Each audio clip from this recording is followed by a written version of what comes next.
안녕하세요. 닥터 가이드입니다. 오늘은 PLLA 올리디아 중심으로 해서 PLLA랑 이런 거 정리를 하려고 해요. 우리가 PLLA를 할 때는 가장 걱정되는 게 일단은 볼륨감이 잘 생기는가, 아니면 스킨용으로 하면 얇게 주사했을 때 문제는 없는가, 노들은 잘 안 생기는가, 이런 점들이 우리가 좀 메인으로 생각하는 점들이잖아요. 노들이 안 생기는 건 좋긴 한데 볼륨감이 너무 떨어지는 건 싫고, 그러면은 우리가 회사의 자료를 봤을 때 이런 걸 판단할 수 있는 기준들과, 그럼 왜 좋다고 얘기하는지 그 근거가 뭔지 정도 우리가 보고 알 수 있어야 되니까 그런 거에 관해서 정보를 좀 드리도록 할게요. 일단은 올리디아는 PLLA고요. PLLA 라인이 두 개가 있죠. 120짜리랑 여기는 365ml짜리. 365mg짜리가 이제 다른 데 비해서 용량이 큰데, 이건 PLLA 순수 함량이라기보단 중합체고, 구성이 뭘로 돼 있죠, 최 원장님? 네, 우선 PLLA와 그리고 안정제로 들어가 있는 CMC, 그 다음에 마니톨이 들어가 있습니다. CMC는 사실 웬만한 그 폴리머 제품에 다 들어가 있는 그런 안정제, 스테빌라이저라고 하죠. 스컬트라도 그렇고 PLLA나 PDLLA 다 CMC가 들어가 있고, 그 다음에 마니톨은 삼투압을 맞춰주기 위해서 통증 부분도 있고, 그리고 들어갔을 때 피부 조직과 자연스럽게 밀착되기 위해서 필요한 존재라고 보시면 됩니다. 항산화 역할도 같이 하고 있죠. 그렇죠.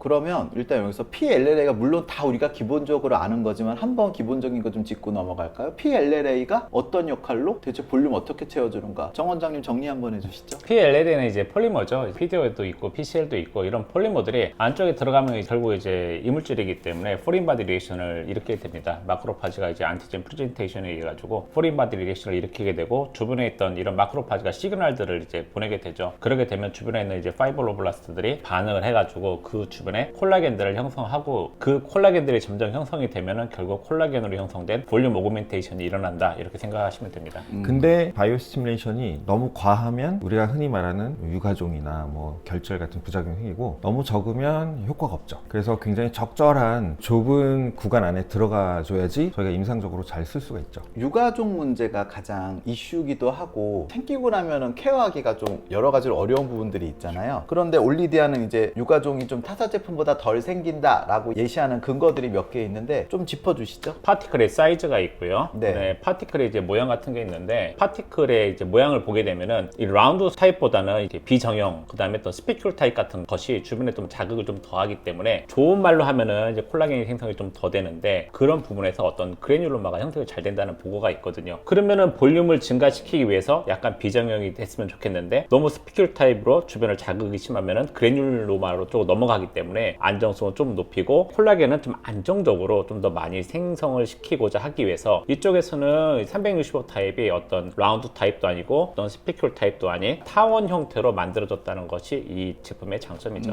기존의 PLLA 제품들은 대부분 뾰족뾰족해서 바이오 스티뮬레이션을 많이 일으키지만 결국은 부작용도 많이 있었어요. 그래서 유저들이 더 늘어나기 어려운 부분이 있었는데, 그것을 개량한 거라고 보시면 될 것 같아요. 이 올리디아는. 그러니까 아주 1차원적으로 쉽게 해석해드리면, 뾰족함은 여기저기 찌르고 다니니까 자극을 더하는데, 약간 부드럽게 만들어서 여기저기 튕기고 다녀도 별로 자극이 덜해서 그래뉼로마 비율을 낮췄다라고 간단하게 요약하면 되겠습니다. 라운드 타입은 너무 바이오 스티뮬레이션을 덜해서 유가종은 덜 생기지만 볼륨이 떨어지고, 스피큘 타입은 잘 자극을 하니까 바이오 스티뮬레이션을 하고 대신 안전성이 떨어지고 유가종이 더 생기니까, 그래서 그 중간 모양을 택한 거니까 나름 이론적으로는 굉장히 영리한 선택이네요. 그런데 효과 면에서 약간 떨어질 수 있는 부분을 보상해 준 게 이 농도가 아닌가 생각해요. 이 365mg이라는 것은 상당히 높은 그쵸. 농도라고 할 수 있어요. 스타벅스로 치면 이제 벤티 사이즈쯤 되는 거죠. 이게 우리가 보통 한 앰플을 수화했을 때 6에서 8cc 정도 수화를 하잖아요. 이건 8cc를 해도 충분히 한 바이아를 썼을 때 양을 충분히 쓸 수 있다라는 거죠. 이거 써보시면 처음에는 볼륨감이 필러 넣은 듯한 볼륨감이 좀 있다가, 보통 우리가 PLLA를 썼을 때 어느 제품이든 수화를 시켜서 넣고 일주일 정도까지는 아주 이쁘고 자연스럽게 차 있다가 일주일째 싹 빠지고, 그 다음에 다시 얼굴에 슬슬 생성이 되기 시작하는데, 한 달째 다른 제품들보다 올리디아가 빠르게 차는 느낌. 그래서 우리가 2회차 시술할 때 보통 얼마 간격으로 하시죠? 무조건 한 3개월 정도 간격을 둡니다. 그럼 하나하고 3개월 있다 보고 3개월 있다 보고, 그쵸. 그렇게 365의 경우. 365의 경우. 저는 이제 2달 간격을 하고 있습니다. 한 달 후에 어느 정도 결과가 나와 있기 때문에 2달 있다가 추가하고 하는 것들이 현장 만족도가 좀 더 높은 한 것 번 같아요. 할 때 어느 정도 용량 쓰시나요? 평균적으로. 저는 보통 한 바이알 이상은 잘 안 쓰는데. 그렇죠. 다른 제품의 경우는 뭐 2바이알, 3바이알 쓰는데, 이 올리디아 365의 경우는 한 바이알로도 충분히 양쪽 뺨 정도는 충분히 커버가 됩니다. 벤티니까. 그렇죠.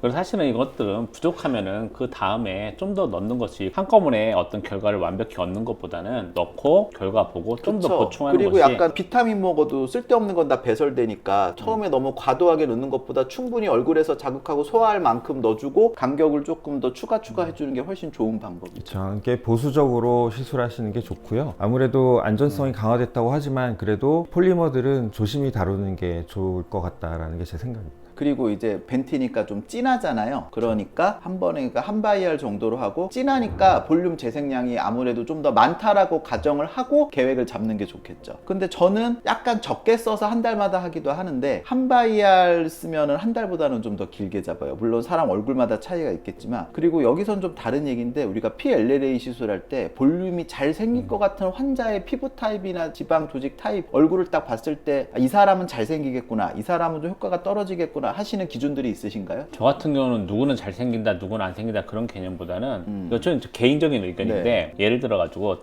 티어스로프라든가 이런 부분에는 조금 더 잘생기는 것 같아요. 그냥 팻 로뷸만 잔뜩 있는 부분보다는 안쪽에 파이버들이 많은 곳에는 조금 더 잘생긴다는 느낌이 있어요. 제 개인적인 생각으로는 이런 파티클들이 주변에 붙으면서 그물처럼 파티클들을 좀 머금고 있거나 아니면 기존에 있었던 오리지널 이런 파이버들이 어떤 역할을 해가지고 주변에 더 많이 생기는 그런 느낌이 있기 때문에 저는 그런 부분에는 조금 넣고 층을 나눠서 넣고 이런 식으로 하고 있고 팻이 많은 부분에는 편하게 쭉쭉 깔아주고 있긴 합니다. 저도 동의합니다. 예측하기가 되게 어려워요. 뭐 나이가 많으면 더 안 생길 것 같고 하지만 꼭 그런 건 아닌 것 네. 같고 어떻게 보면 시술자의 테크닉이 더 중요한데 저는 더미스에 가깝게 넣을수록 스티뮬레이션이 많이 일어나니까 결국은 이제 콜라겐이 많이 생긴다고 믿고 있고요. 그리고 시술할 때 너무 심한 자극이 아니라 적절하게 더미스를 많이 긁어주면서 넣어주게 되면 조금 더 볼륨 형성이 좋은 것 같습니다. 저희 이건 경험에 의한 개인적인 거죠. 왜냐하면 이게 어떤 논문이나 텍스트에 나와서 검증된 게 아니니까. 저는 피부가 너무 얇으신 분들은 조금 생성량이 제가 좀 더 조심해서 노들 때문에 좀 소극적으로 나서 그런지 모르겠는데 조금 덜 생긴다는 느낌이 있어요. 어느 정도 탄력이 있고 두터운 사람들이 더 뭔가 볼륨감 형성이 좀 더 잘 생긴다라는 개인적인 의견을 갖고 시술을 하고 있습니다. 그리고 여기서 아까 정 원장님이 말씀해 주셨는데 파이브로틱 체인지가 많은 단단한 부분에는 굉장히 여러 번 부드럽게 퍼뜨려 주셔야 돼요. 왜냐하면 이 잘 퍼지는 데는 우리가 부드럽게 쭉쭉 깔아줘도 잘 퍼지는데 눈밑이나 이런 데 노들이 잘 생기는데 파이브로틱하고 잘 퍼지지 않는 부위에 쭉쭉 깔았다가 한쪽에 뭉치는 일이 생기는 거죠. 파이브로틱한 데는 조금 부드럽게 세심하게 조금씩 긁으면서 조작을 하면서 자극을 주면서 조금씩 깔아준다는 느낌을 해서 시술을 해야 유가종이나 그라눌레 생성이 덜 생길 것 같아요. 여기서 또 우리가 늘 걱정하는 유가종인데 유가종이 덜 생기게 하는 나름의 노하우 하나씩. 깊이 넣는 게 최고입니다. 그렇지. 깊이 넣는 게 최고입니다. 그쵸, 왕도가 없지. 네. 일단 과거력을 좀 많이 봐야 될 것 같아요. 제가 아무리 좋은 재료로 시술을 해준다 하더라도 과거에 너무 많은 시술을 받은 환자의 경우는 그런 리스크를 이미 가지고 있기 때문에 잘 발생하는 것 같습니다. 그래서 딱 봐서 속이 너무 딱딱하거나 시술을 너무 많이 받으신 분들은 좀 시술을 피하시는 게 어떻게 보면 안전한 선택이 아닌가 생각합니다. 그럼 이제 다시 올리디아 얘기로 들어가서 수화하는 방법. 볼텍스 같은 거 써서 수화하는 게 아니라 우리 PRP 하듯이 되게 부드럽게 다뤄줘야 되거든요. 그리고 수화에 걸리는 시간하고 믹싱하는 방법, 그 다음에 시술까지 이제 다음 편에 이어서 할 건데 일단 오늘 올리디아에 관해서 한번 최종적으로 정리 한번 최우성 원장님이 해주시죠. 네, 사실 요새는 필러 싫어하는 분들 많잖아요. 그러다 보니까 이런 바이오 스티뮬레이터의 시장이 굉장히 많이 커진 건 사실입니다. 그런데 너무 볼륨감이 적은 제품들도 있어서 조금 심심하고 밋밋하다 이런 느낌이 가지고 계신 분들 계실 텐데요. 이런 분들에게 올리디아는 굉장히 좋은 선택이 될 거라고 생각이 듭니다. 그러면 이제 다음 편에서는 아까 말씀드린 올리디아 실제 사용법, 환자 비포 앤 애프터, PLLA 기본 시술하는 법을 보시기도 좋으실 것 같고요. 그렇게 이어서 방송해 드리도록 하겠습니다. 오늘은 올리디아 일단은 기본적인 저희가 썰을 좀 풀어봤고 장단점에 대해서 말씀드렸고요. 닥터 가이드였습니다. 감사합니다. 감사합니다.